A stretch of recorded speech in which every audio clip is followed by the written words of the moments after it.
সন্ধ্যাবেলায় ক্ষুধা মেটাতে মাঝে মধ্যে ঝালমুড়ি খান অনেকে, কিন্তু জানেন এর ফলে শরীরে কি হচ্ছে, কিভাবে মুড়ি খেলে উপকার পাবেন, এছাড়া কখন মুড়ি আপনার ক্ষতি করবে, চলুন সেটিও জেনে নেই। চিকিৎসকরা বলছেন মুড়িতে এমন কিছু উপাদান থাকে যা শরীরের রক্তচাপ কিছুটা হলেও কমাতে সাহায্য করে। মুড়িতে সোডিয়াম একেবারেই কম থাকে, ফলে রক্তচাপ বাড়ার ভয় থাকে না, কিন্তু অতিরিক্ত চানাচুর বা লবণ মেশালে হিতে বিপরীত হতে পারে।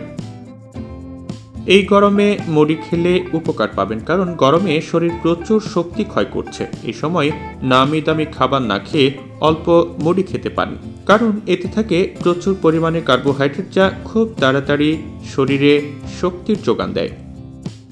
অন্যদিকে যারা মুড়ি খেতে চান না, তারা পুষ্টির ভাণ্ডার থেকে বঞ্চিত হচ্ছেন, কারণ মুড়িতে ভিটামিন ডি, ক্যালসিয়াম ও আয়রন ফাইবারের মতো একাধিক পুষ্টিগুণ থাকে, যা শরীরের জন্য খুবই উপকারী। তাই নিশ্চিন্তে মুড়ি খাওয়ার পরামর্শ দেন চিকিৎসকরা। চিকিৎসকরা বলছেন মুড়িতে বেশি তেল, মশলা ও চানাচুর ব্যবহার করলে তা হজমের সমস্যা তৈরি করতে পারে। তাই মুড়িতে হালকা তেল, অল্প মশলা এবং শসা ইত্যাদি সহযোগে খেলে সেই মুড়ির অনেক উপকারী হয়। মুড়িতে বেশি মশলা, তেল ব্যবহার না করাই ভালো।